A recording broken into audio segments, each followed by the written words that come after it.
Adikku Bupati Kabupaten Bantaeng, Ilham Azikin, yang insya Allah dimuliakan dan dirahmati oleh Allah Subhanahu wa Ta'ala.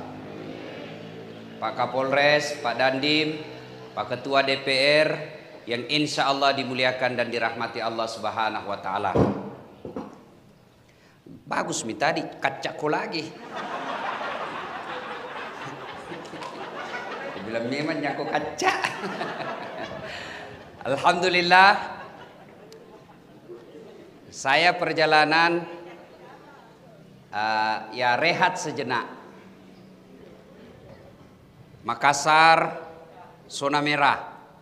Saya bilang, kameramen saya, Bapak Ibu kalau selalu nonton YouTube, ya kan? Itu yang ulang tahun yang ngambil gambar selama ini. Bapak Ibu bisa lihat ceramah saya karena jasa-jasanya ngambil gambar. Itu Idam Ama namanya. Pakai baju kuning, ya kan? Takut ton sama istrinya itu. Ulang tahun lah dia. Saya bawa. Saya komunikasi dengan Ibu Una. Ya. Oh ternyata datang ke Ustadz. Saya ke Bira. Subhanallah, melewati beberapa kabupaten. Tapi satu kabupaten yang pemimpinnya welcome. Tahu jaki welcome? Tahu jaki itu? Bahasa susah.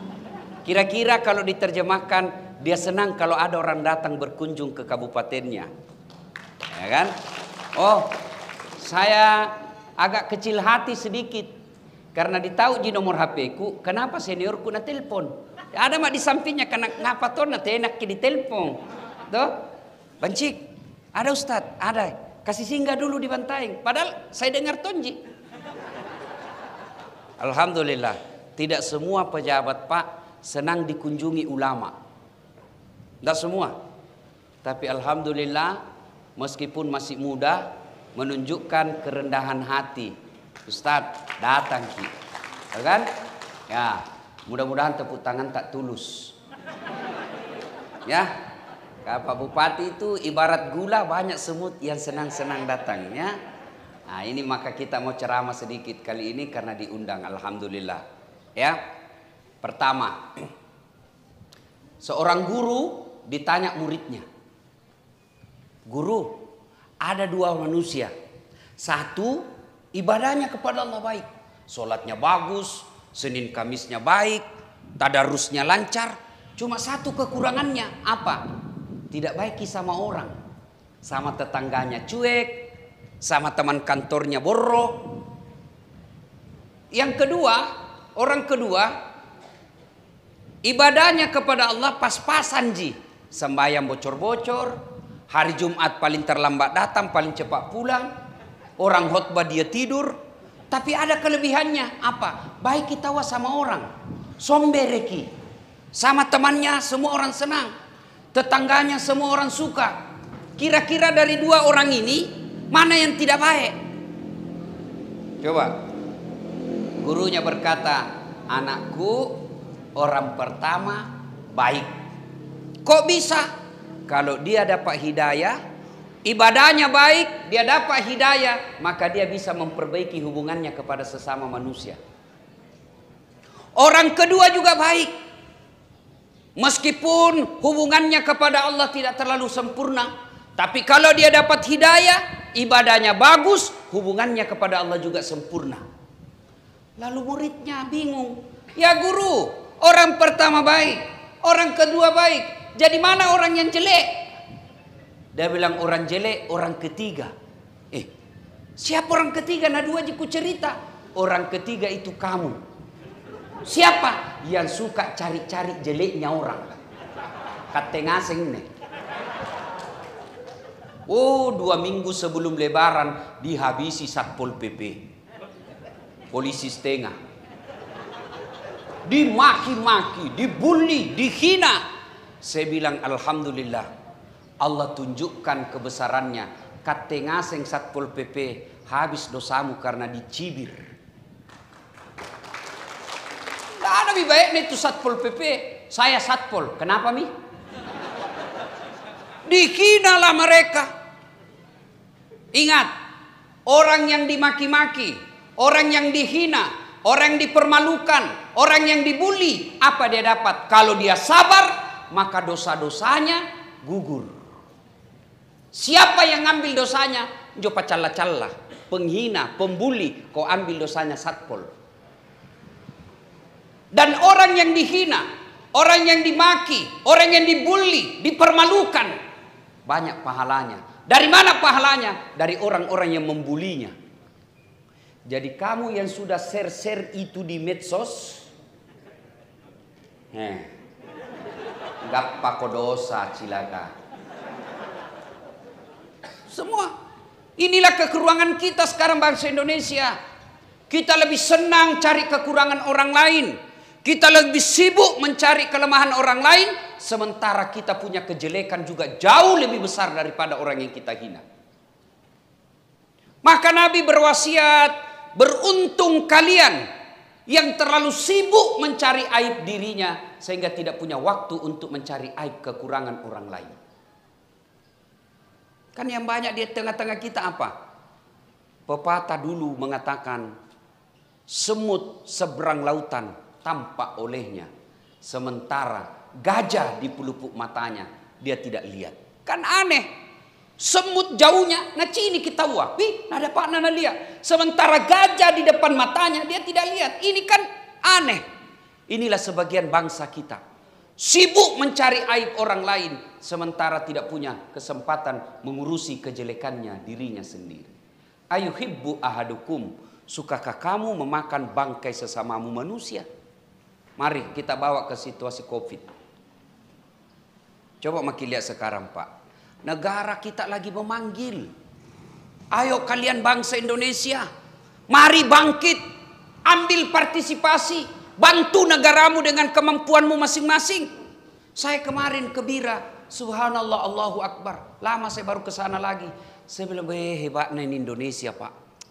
Itu orang Australia, orang Amerika, orang Eropa, orang Saudi, orang Makkah, Madinah, datang keluarkan duit puluhan juta sampai ratusan juta hanya untuk datang lihat pantai. Kita tidak perlu keluar duit, bisa lihat pantai nih, balik ke pantai nih.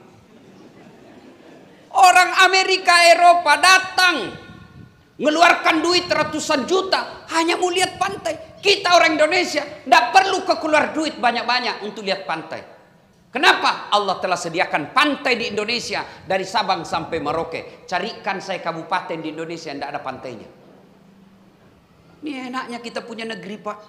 Luar biasa. Alamnya cantik. Lebang asing kipingi Makkah toh. Bapak Ibu pernah ke Mekah? Pernah ke Mekah? Yang belum mudah-mudahan segera. Coba itu dari Mekah ke Madinah. Lihat itu pak. Gunungnya orang Arab. Lihat gunungnya orang Arab. Coklat. Tidak ada sama sekali rumputnya. Lihat padang pasirnya. Tidak ada rumput seperti ini. Padang pasir. Tapi lihat Indonesia pak. Gunung kita hijau. Padang kita luar biasa. Mana ada kabupaten yang tidak ada padang rumputnya. Mereka salah satu ciri orang kaya di Saudi. Kalau mau kita lihat kalau pekarangan rumahnya banyak tumbuhannya. Orang kaya itu. Kalau banyak rumputnya pekarangan rumahnya di Saudi orang kaya itu. Kalau kita di Bantaeng, kalau banyak rumputnya pekarangan rumahnya orang malas. Subhanallah. Allah ciptakan negara kita ini. Orang Arab teman saya dari Mekah kemarin. 2 hari yang lalu saya ketemu. Dia datang ke sini jalan-jalan. Diajak. Apa dia bilang? Indonesia adalah taman-taman surga yang Allah titipkan di dunia. Maka kita wajib menjaganya. Jaga ini Indonesia. Sekarang Indonesia lagi sakit. Namanya COVID-19. Baik sekali namanya tapi menyeramkan. Sampai itu nenek di kampungku. Dia bilang coba kucini kinjo COVID. Ku ajak baku tikam. Kalau nak tikam kak sekali mati mak selesai urusanku. Tapi ini COVID. Tidak dilihat Ustaz. Tidak ditahu serangannya dari mana. Sekarang kita lagi sakit ini dirundung sakit namanya COVID-19, Corona. Mari selamatkan negara kita. Negeri kalian memanggil, selamatkan. Caramu apa? 1, kalian yang pejabat, kalian politisi, Anggota DPR mau jadi presiden, silahkan, kami senang kalian jadi pejabat. Tapi tolong jangan jadikan wabah ini sebagai panggung politik. Jantung mau kepikir pencitraan lagi apa kek. Sekarang sudah ada wabah masih ada toh mau pencitraan. Dia belum rasa itu jadi kena COVID. Kalian pejabat ASN, mari jadikan ini ladang amal. Bekerja kau jadikan amal. Kapan kau bekerja cari muka, capek kau bekerja. Kalau ada bupati baik sekali kau. Tidak laku itu. Itu bupati yang 70 tahun umurnya. Kalau bupati anak muda, nak tahu kau cari muka cilaka.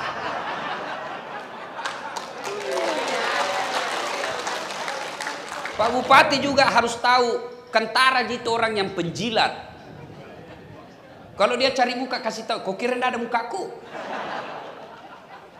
Apa? Kalau bapak bekerja ASN cari muka capek kok, capek demi Allah.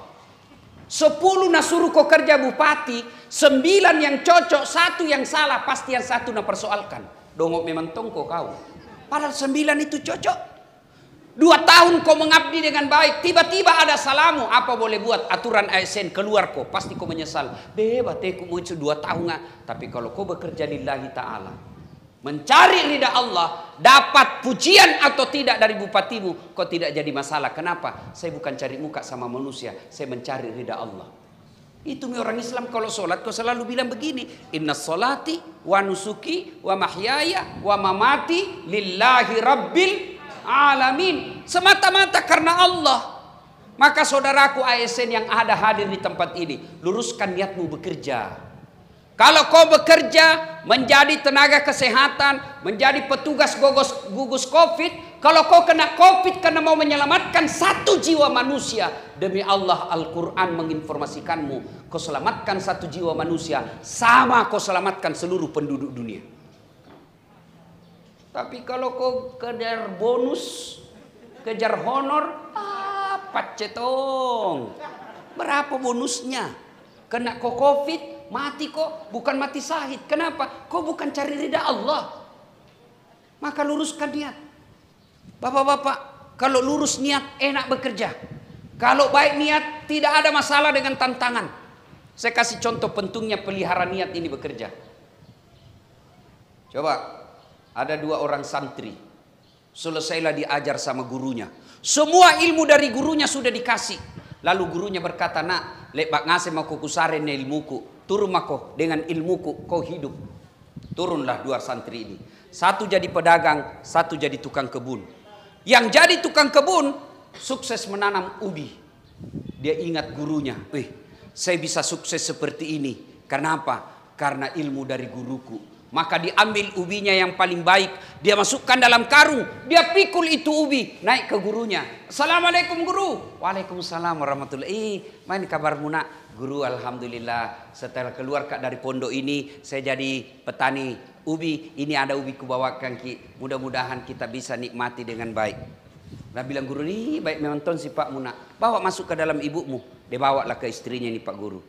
Sudah itu guru tawe kate palakana mak. Mau mak pulang ini. Nah bilang guru, nah tunggu dulu nak. Duduk dulu mako dulu. Duduklah ini buritnya. Masuk ke istrinya. Ibu, apa tahu dikasih gitu anak tak baik nah. Nah bawakan ki ubi 1 buah karung. Nah bilang istrinya tidak ada. Tidak enak tahu. Masa tidak ada mau bawakan. Tidak ada Pak Guru. Cari kau dulu. Nah bilang ada jitu. Nah bawakan ki kambing kemarin 4 camak. Nah bilang gurunya kasih mika kolesterol jak saya. Akhirnya kambing dari Pak Camat. Dia bawa pulang itu tadi anak murid. Di perjalanan ketemu sama itu temannya yang pedagang. Batu kumeko cikali. Dia bilang datang rumah na guru. Nah kenapa ada kambing kau bawa? Nah bilang itu mi guru tak kau dong. Baik namamu kasihan. Ku bawakan jiubi. Nah kasih ke kambing. Ini pedagang langsung jalan kalkulatornya. Namanya pedagang Pak Bupati mikirnya untung rugi. Nah karena ini saja bawa ubi, ini sari kambing. Apalagi kalau lebih dari ubi. Pulang dia ke tokonya. Dia ambil mobil open cup. Nah isi sembako. Beras, gula, tepung. Naik 1 mobil. Assalamualaikum guru. Waalaikumsalam. Apa kabarmu nak? Saya jadi pedagang guru. Ini ada kubawakan ki sembako 1 mobil. Semoga bermanfaat. Ibaik nak. Cerita-cerita nak bilang, guru, tabe mau mak pulang dulu. Nak bilang, guru tunggu dulu nak, duduk mako di situ. Masuklah ini, nak bilang, gappa mak, gappa mak.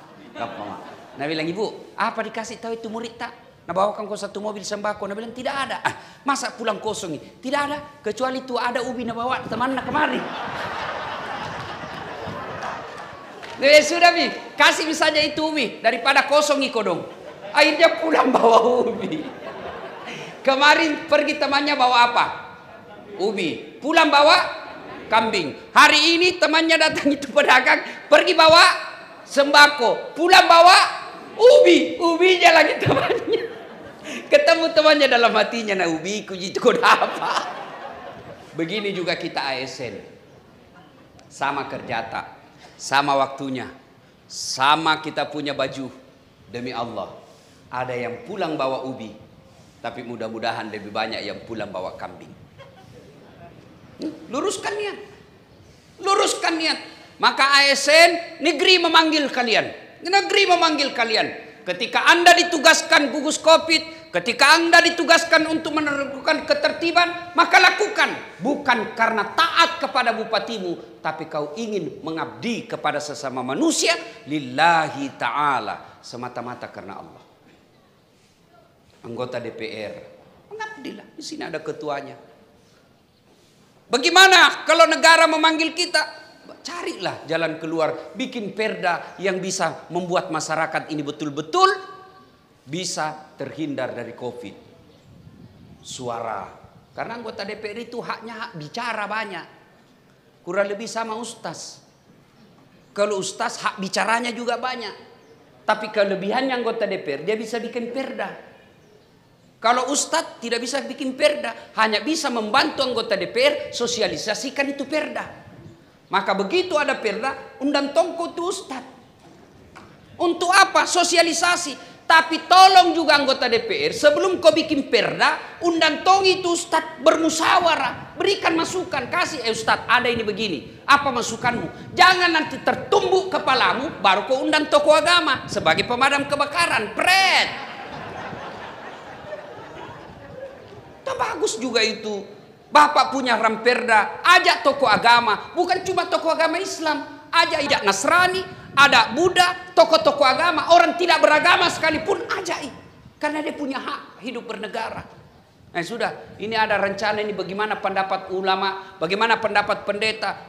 Sudah itu barulah kalau mereka dianggap dilibatkan, tokoh-tokoh agama merasa dilibatkan, begitu sudah jadi perda, mereka punya tanggung jawab untuk menyampaikan kepada umatnya. Ayo, anggota DPR. Para politisi, mari negeri memanggil. Jangan kau jadikan ini wabah sebagai panggung politik. Menyerang kiri kanan. Calon ini menyerang, dia serang kiri kanan. Kapan kita selesai dengan Covid? Pengusaha, kontraktor. Ada kontraktor di sini? Tidak ada, Ji. Teman aja kontraktor banyak tau. Bapak-bapak tidak dilarang bersahabat kontraktor. Tapi hati-hati. Pelajaran berharga di Sulawesi Selatan. Di hati-hati. Allah tidak melarang kita jadi kontraktor. Tapi hati-hati. Pernah kita dengar ceritanya kontraktor di akhirat? Pernah? Pernah dengar ceritanya kontraktor di akhirat, Bu? Jadi itu penghuni sorga sama penghuni neraka baku SMS ki. Nah bilang penghuni sorga, woi, bagaimana kabarmu di neraka? Nah bilang, ndak ada enaknya di sini, di blender jaki terus.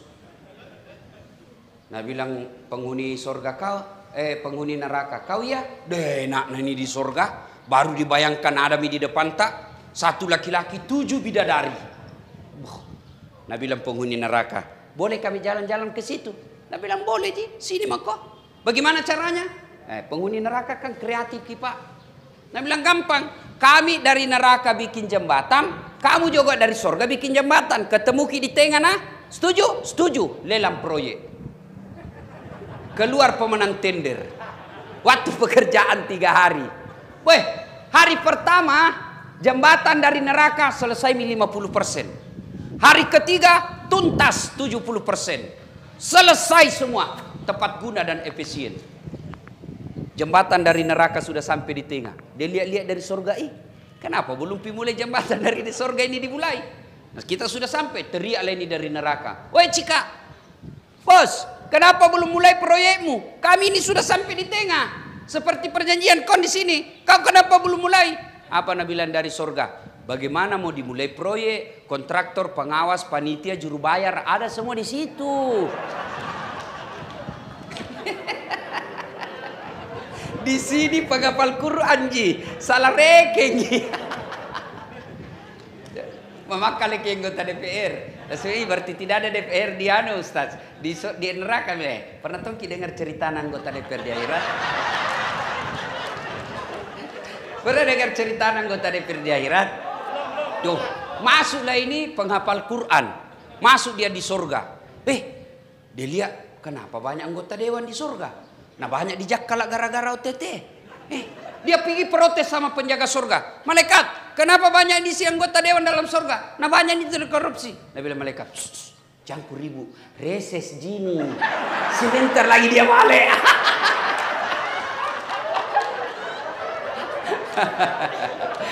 Bukan anggota dewan dibantai, bukan. Di sana Pak. Di Israel Pak. Nah ibu bapak saudara-saudara sekalian, ini poin pertama. Ya, para ASN, anggota DPR, pejabat, pengusaha, mari gotong royong. Ulama, para ustadz, ini saatnya kau berikan pencerahan ke masyarakat. Jangan kau lasangin neraka terus nu cerita. Saatnya bangkitkan imunnya orang, kasih gembira dia dalam dakwah. Berikan dia harapan untuk tetap hidup. Ada juga penceramah Pak sangin neraka terus na cerita. Ada yang tidak ada enaknya dirasa hidup. Di rumah ki mau memiliki istri, piki warung kopi, nak kejar ki warkop, nak kejar ki utang, di jalan ki nak suruh ki pulang satpol, sampai ki di rumah dimaki-maki ki sama istri ta. Mikilah kita ke masjid, mudah-mudahan di masjid dapat pencerahan. Sampai di masjid neraka terus kau dibakar, dilipat, ditusuk pantatmu, diguling. Nabi anak muda jamak ke masjid dia pemalah-malah. Kasih saatnya berikan mereka berita gembira. Maka saya bapak ibu ini dengar. Kalau bapak ibu dengar ceramah saya selalu bicara poligami. Itu khusus di depan laki-laki. Tidak ada ibu-ibu di depanku. Karena ini bapak-bapak sini ke kodong mukanya ini ketanjak-tanjak kamas yang ngaseng kodong. Jadi di bapak-bapak. Maka saya ceritakanlah soal poligami. Senang dia mereka. Ya. Nah ibu, para ustadz mari. Ajak mereka berdoa, ajak mereka, beritakan mereka tentang janji-janji surga. Gembirakan mereka tentang harapan selalu berhidup yang panjang. Jangan saling memaki, ini COVID, rekayasa manusia. Kalian masyarakat umum, bantu pejabat kita, bantu para ulama, bantu tokoh-tokoh untuk memberantas COVID. Dengan cara apa? Alhamdulillah, sekarang ada vaksin. Vaksin tidak aman, boleh kamu tidak vaksin. Tapi tolong jangan kau keluar rumah. Orang bilang tidak aman, saya satu keluarga sudah vaksin. Ada orang bilang, sudah vaksin mati Ustaz. Bayangkan Pak, kalau 2.000 orang sudah vaksin, masa 2.000 tidak ada yang tiba ajalnya? Coba, memang ada orang sudah vaksin meninggal, ya tiba ajalnya. Kalau 200, 300 sampai 2.000 orang dibantai sudah divaksin, masa 2.000 itu dalam 1 bulan tidak ada tiba ajalnya? Orang vaksin, kenapa orang vaksin? Bukan karena dia takut mati, tapi apa? Ada orang bilang, sudah vaksin Ustaz, kena COVID. Betul, karena kalau bapak sudah vaksin, satu jika istimewaannya apa? Bapak kalau kena COVID tidak terkapar dan tidak akan merusak jasadmu. Memang kena. Dan itu hasil riset, hasil penelitian, bukan katanya. Punah katanya, susah ku hidup itu. Islam sangat memuliakan pengetahuan. Islam sangat mengedepankan pengetahuan. Itulah sebabnya ayat pertama Allah turunkan bukan perintah haji, bukan perintah sholat, tapi apa? Iqra, baca. Berarti Islam kau dekati harus pakai ilmu, bukan perasaan semata. Ada orang sekarang beragamanya pakai perasaan. Katanya apa lagi? Tadi malam saya sempat berdebat sama anak-anak dari Riau. Katanya begini Ustadz. Saya bilang, siapa katanya kau? Siapa kasih tahu kau? Kalau kau tidak mau sesat, kalau kau bicara kesehatan, jangan kau tanya montir. Kalau kau bicara tentang kesehatan, salah kau kalau artis kau ikuti. Kalau kau mau ikuti artis, ketika dia bicara tentang sinetron, cocok itu dia. Kerjanya di situ. Tapi ketika kau berbicara kesehatan, dengar kau para dokter dan orang-orang yang sekolah bidang kesehatan. Jangan kau dengar politisi. Kalau politisi itu segalanya bisa napolitisir. Namanya politisi Pak. Tapi ketika bicara kesehatan, dengar kau para dokter. Ketika kau berbicara tentang hukum syariah, dengar kau ustadz. Maka saya bilang apa? Saya ikuti apa? Satu, saya ikut vaksin. Kenapa? Karena BP POM sudah mengatakan ini aman. Tahu namanya BP POM? Orang yang Allah berikan kewenangan melalui negara untuk menyelidiki semua itu. Itu BP POM. Kalau ada misalnya Persatuan Guru Republik Indonesia menyatakan vaksin aman dan boleh, saya tidak terlalu yakin. Kenapa? Karena bukan kerjanya di situ. Dia bukan mau mengajar murid. Tapi ini BP POM. Obat-obatan di Indonesia dia yang teliti. Maka dia katakan boleh, aman. Oke, tidak cukup hanya aman. Kita orang Islam ada lagi namanya halal. Dan siapa yang menentukan halal? Jangan kau dengar dokter.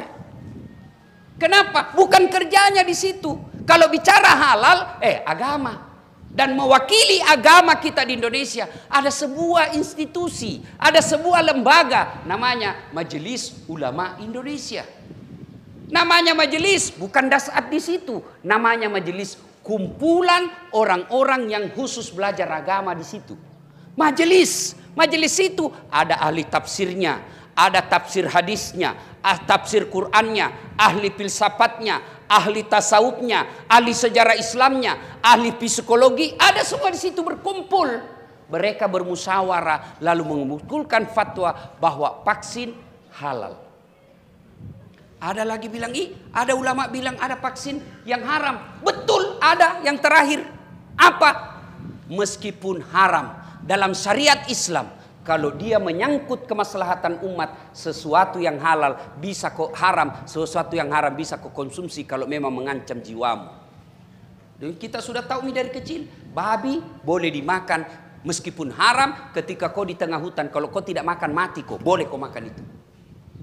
Vaksin. Memang ada unsurnya yang dinyatakan tidak halal. Tapi kalau dia bisa menyelamatkan jiwamu dan itu pilihan satu-satunya, maka boleh kau pakai. Kecuali ada 3 pilihan. Ini 2 haram, 1 halal. Jangan kau ambil yang 2 ini. Karena ini haram. Pakai kau yang halal. Ini sekarang banyak orang beragamanya Pak, tidak jalan otaknya. Dia takut disuntik. Takut disuntik, maka dia carilah berita yang bisa membenarkan otaknya. Itu banyak orang begitu sekarang. Kalau saya pada prinsipnya, kalaupun saya mati gara-gara vaksin, saya hakul yakin 1000% saya mati syahid. Kenapa? Karena dengan saya divaksin lalu mati dan viral seluruh Indonesia, maka orang akan berkata, pelajari kembali vaksin. Berarti kematianku ada faedahnya buat kemaslahatan yang akan datang. Itu orang Islam. Menjadi rahmatan lil alamin, bukan menebar teror. Bapak-bapak vaksin. Kalau itu bagian ikhtiar. Kalau bapak tidak mau, paling tidak bantu negara dengan apa? Jangan kau menyebarkan berita bohong dan kebencian. Kamu tidak mau vaksin silahkan, tapi jangan kau ajak orang untuk tidak bervaksin. Ingat, dalam Islam ada hadis Nabi, la daror wala diror. Artinya apa? Tidak boleh mencelakakan diri dan tidak boleh kau mencelakakan orang lain. Saya vaksin bukan karena saya takut mati, tapi karena saya tidak mau menularkan penyakit kepada orang lain. Nah, ibu bapak, saudara-saudara sekalian. Nah, selesai soal vaksin dan ini ya, pekerja kita. Poin kedua. Sebagai muslim, jaga ki solat tak. Kita tidak tahu, tiba-tiba siapa tahu meninggal ki gara-gara COVID. Tidak ada urusan, orang pasti tonjaki mati. Tapi kalau beres solat pak, tenang maki untuk kehidupan akhirat tak, tenang maki. Tapi kalau tidak solat ki, kecil itu vaksin siksaannya dunia, tidak ada artinya ketimbang di akhirat. Coba dengar ini pak. Pak, bapak-bapak ASN, kalau bapak dinonjokkan menjadi staf ahli yang tidak ada stafnya, masih ada pilihan, masih minimal 2, 1 pensiun nggak ada urusan sama bupati. Toh, yang kedua tunggu sampai pergantian bupati, selesai urusan Pak. Bapak polisi, Pak tentara ditugaskan ke Papua, masih ada pilihan, masih ada, berhenti saya jadi aparat, pulang kampung Pak. Tapi demi Allah, kalau masuk kubur, senang tidak senang, tinggal kau di situ, tidak boleh kau lagi keluar kok lari 1 orang Pak. Wih, suluki Pak. Pak. Artinya kalau bapak masuk di kubur dan tidak beres sholatmu, tidak ada harapanmu senang. Kalau di dunia tidak senang kau bupati, gampang, tunggu sampai habis jabatannya atau pensiun dini. Tapi kalau masuk maki kubur, senang tidak senang, tinggal. Dan orang paling menderita kata Nabi, al-mutakhawil bis shalah, yang menganggap enteng sholat. Apa alasan tak ibu-ibu tidak mau sholat? Bila maki, kutangkiskan ki. Dia kini hari apa? Bila maki, apa? Kau bapak-bapak, apa alasan tidak sembahyang? Ane tahu tinggi pangkatna, nene. Kau jadi kepala dinas karena nasuka kau Pak Bupati. Biar nasuka kau Pak Bupati, kalau istrinya Bupati tidak sunnah kau. Tidak tahu jarang eskanu cilaga. Baru kepala dinas tidak sembahyang pret. Apa? Bila mau apa alasanmu tidak sholat? Gambar lagi, ada kala gagah Nabi Yusuf. Itu Nabi Yusuf, ada kala gagah di dunia. Hebatnya itu Nabi Yusuf Pak, kegagahannya itu ibu-ibu disuruh ngiris bawang. Yusuf lewat Nabi Yusuf, itu ibu-ibu tidak sadar, beda gagahnya ini orang, dia iris jari-jarinya tidak dirasa. Begitu terpesonanya dengan wajahnya Yusuf. Bagaimana itu di? Nah kita jangan ngiris bawang Pak, bau sakul saja lewat, kulu gitu.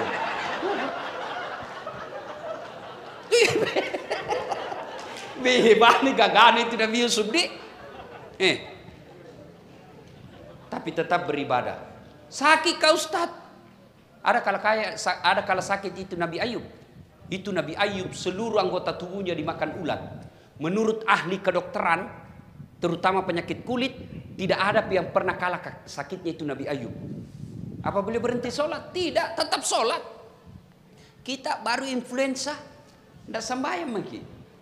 Kalau influenza sembahyang influenza kok. Sariawan Ustaz, sembahyang sariawan mah kok. Ya Bapak. Nah tahu itu bilang sakit kok. Apa pi? Apa? Anggota DPR. 5 tahun Cika. Terpilih lagi alhamdulillah. Tidak terpilih wabillahi taufiq walhidayah. Kepala dinas, anggota DPR, bupati saja tidak ada nilainya kalau tidak sholat, apalagi KT pengangguran. Apa pi? Sholat ki Pak. Tidak bisa ke berdiri Ustaz, duduk ki. Tidak bisa ke kan air, tayamum ki. Tidak pernah bacaan sholat ku hafal Ustaz. Berjamaah ki di masjid. Asal salat jamaah kalau imam sudah baca, diam makosah. Apa pi? Bilang mako? Tidak ada kecuali kutu. Malas. Ibu-ibu biasa banyak tidak sholat gara-gara apa? Haid. Nabi bilang suaminya, kenapa belum sama? Belum Pak bersih. Nabi bilang suaminya, balik-balik. Apa balik-balik? Pacinikan kau ini. Apa yang pacinikan cilaka? Apalagi ibu-ibu banyak tidak sholat. Agak gara-gara apa? Jilbab sakaratil maut. Tak 3 lapis. Kuning jilbab apa? Ada lagi mirip-miripnya sedikit. Nabi bilang suaminya, pikul sembayang sudah mau kujualkan sawah pergi umroh. Nabi bilang, sadar kok Pak. Sadar main kusuruh ke sembayang. Karena tidak melihat ini jilbabku 2 jam dipakai ini. Gara-gara jilbab tidak sholat. Nah, bapak-bapak banyak juga tidak sholat gara-gara tugas. Demi Allah, kalau kabupaten ini pegawai-pegawainya pelihara sholatnya, kecil itu Pak, jadi makmur ini kabupaten. Kecil, Allah cuma mengatakan kun fayakun, jadi. Maka Pak Bupati, saya berwasiat kepada Dinda, kalau mau ki angkat pejabat dek, lihat saja sembayannya. Lihat sembayannya. Kalau ndak sembahyang jangan kau percaya, Tuhan saja ditipu.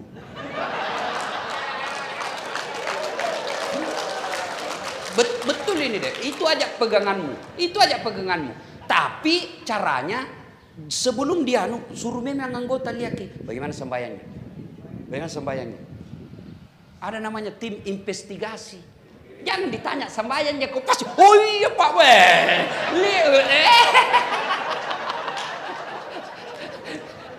Disuruh ada tim kita yang pergi lihati bagaimana kalau dia baik sholatnya, insya Allah dia amanah. Sembahyang Ustaz, mencuri ji. Untung itu na sembahyang, coba tidak sembahyang merampok. Nah ibu bapak saudara-saudara sekalian, banyak yang kita ingin sampaikan tapi waktu yang terbatas. Pada akhirnya mari kita selamatkan negeri kita dengan mengambil peran masing-masing sesuai dengan kemampuan.